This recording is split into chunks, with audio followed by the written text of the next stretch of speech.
दादांबरोबर आम्ही NDA बरोबर जायचं का दादा बाहेर येऊन रस्त्यावरची लढाई आमच्याबरोबर लढणार? हे दादांमध्ये आमच्यामध्ये त्या ठिकाणी हा विषय झालेला आहे।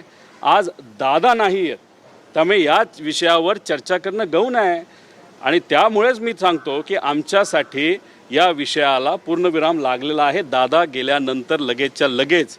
त्यामुळे मुद्दामून काही नेत्यांचं महत्त्व त्या पक्षामध्ये राहावं आणि ते नेते हे पवार साहेबांना, सुप्रियाताईंना, आम्हाला तिथं विरोध करतायत आणि विरोध करतायत म्हणून त्यांचं महत्त्व आहे हे सारखं सारखं टिकावं म्हणून सारखं विषय हे तेच त्या ठिकाणी तिथं आणत आहेत।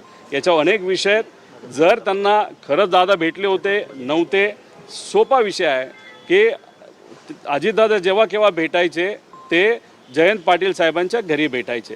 जयंत पाटील साहेबांच्या घरासमोर लोढा साहेबांचं घर आहे, तिथं CCTV कॅमेरा असतील। गेल्या 1.5 वर्षाचे CCTV कॅमेरा फुटेज तुम्ही तिथं आणा, बघा, तुम्हाला कळेल दादा किती 13 वेळा भेटले का 14 वेळा भेटले, ते काय भेटले कसं भेटले याच्यावर मी नीट सांगेल।